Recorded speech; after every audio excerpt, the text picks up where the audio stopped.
গুটি গুটি পায়ে আমরা পদার্পণ করেছি 2024-এ। বছরের প্রথম দিন ইসরোর সাফল্যে হাততালি দিয়েছে গোটা দেশ, কিন্তু চিন্তা ভাবনাটিকে আধুনিক করে তুলতে পেরেছে? এই প্রশ্নের উত্তরটা জানতে চলে যেতে হবে পশ্চিম মেদিনীপুরের চন্দ্রকোনার নীলগঞ্জ গ্রামে। এই 5G যুগে যেখানে ডাইনি অপবাদে সামাজিক বয়কটের শিকার এক মহিলা। আমার 50,000 টাকাও নেই, আর গ্রামের সঙ্গে মিশতেও পারিনি আর 4 বছর। এখন কিভাবে আছি, এই যে চাষবাস করছি, যা করে খাচ্ছি খাচ্ছি।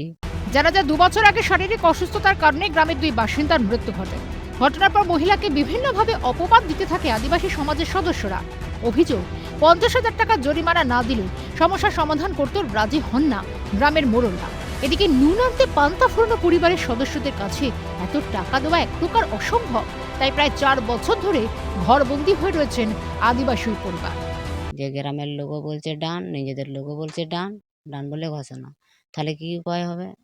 গ্রামের মুখ্যমন্ত্রীকে ডাকছি, না বলছে তোমার 50,000 টাকা না দিলে কোনো ফাইসলায় আমরা বসবো না। আর কি করছে, নিজেদের আমার ঘর দুয়ার সব ভেঙে দিচ্ছে, ডুমগুলো ভেঙে দিচ্ছে। হ্যাঁ, ভেঙেও দিচ্ছে। দিদির বিষয় নিয়ে 3-4 বছর এক ঘরে হয়ে পড়ে আছে গ্রামে ডাইনি অপবাদের কারণে। এখনো কখনো কখনো মারপিট হয়, কখনো কখনো অত্যাচার করে, বাড়ির উপর ভাঙচুর করে। অভিযোগ, এ বিষয়ে প্রশাসন থেকে শুরু করে স্থানীয় পঞ্চায়েত অভিযোগ জানিয়েও লাভ কিছুই হয়নি। হতাশায় ডুবেছে অসহায় পরিবারটি। এই গ্রামেরও জানিয়েছি, পার্টি পঞ্চায়েতকে সবাইকে জানিয়েছি, বলছেন না আমরা কিছু করতে পারবো না, তুমি তোমার থানাকে চলে যাও। হ্যাঁ, থানায় জানিয়েছি, থানাও গেলাম। দ্রুত সমস্যা সমাধানের আশ্বাস আদিবাসী সংগঠন তথা ভারত জাকাত মাঝি পরগনা মহলের নেতা।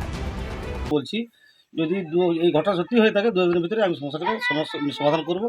এবং যদি এইটা নিয়ে যদি ওই মহিলা যদি ঘর ছাড়া হয়ে থাকে বা ওনার পরিবার যদি ঘর ছাড়া হয়ে থাকে, কীভাবে ওনাদের নিজের বাড়িতে আনার ব্যবস্থা করে। খোঁজ নিলে হয়তো এমন ঘটনার নজির আরও মিলবে। এ কুসংস্কারে বেড়া জল ছিঁড়ে আদৌ কি কোনোদিন বেরিয়ে আসা সম্ভব হবে? এই প্রশ্নের উত্তরটা বড্ড কঠিন। পশ্চিম মেদিনীপুর থেকে অভিষেক চক্রবর্তী রিপোর্ট, ক্যালকাটা নিউজ।